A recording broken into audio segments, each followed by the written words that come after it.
Hello again, maluto kita sinigang na ribs. So yan, kumukulo na ato ribs. Kumukulo na ang tubig. Butang tali siya jacuzzi. Yan. Okay. Ito. Okay, and I have here tambagoy. So, hayaan natin siyang kumulo ulit. And I have here kangkong and put some lemongrass. And cover it. So, kumukulo na ato ribs. Yan, haliuntan mga impurities. Ang mga dumi harium ng baboyay. Pag nag-cleaning na siya, pwede na ibitaan ato gulay. Ang ayam! Then, ibutang tainin na ato. Diba?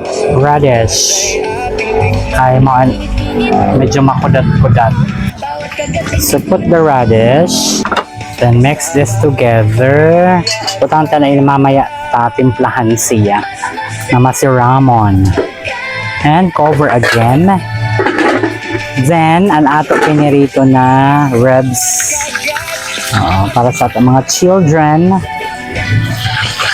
Dito kita sin ribs. So, after waiting, ayan, nagkulo na siya. Okay. Ibrutang tanayin na ato gulay, kangkong, balatong, yan. Lub-lub mo lang sigte. Okay.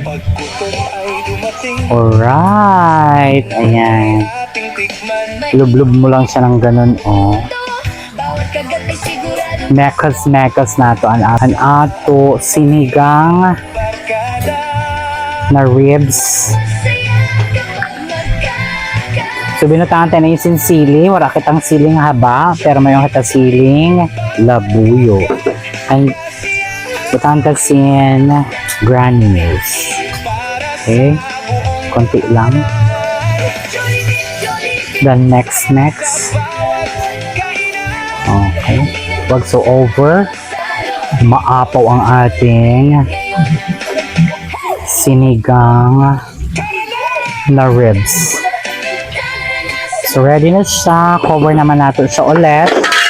Just 5 minutes and ready na nato spare ribs na fried.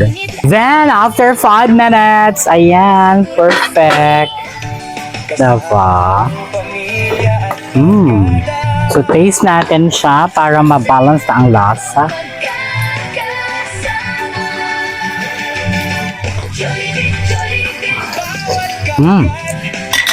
Some splash of patis.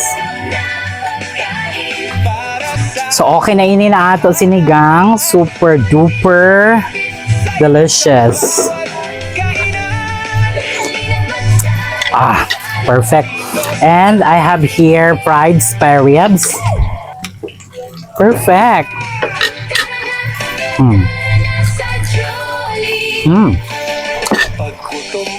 I also have here isda.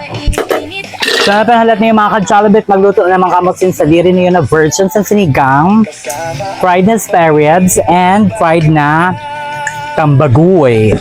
So, yan. Please subscribe to my YouTube channel, Jollibit. Maraming salamat. And please share to all my videos, my cooking videos, and paki-comment kung saan nakakarating ang aking mga videos. Maraming salamat po mga ka-Jollibit. I love you all. Shout out to every one of you. Bye!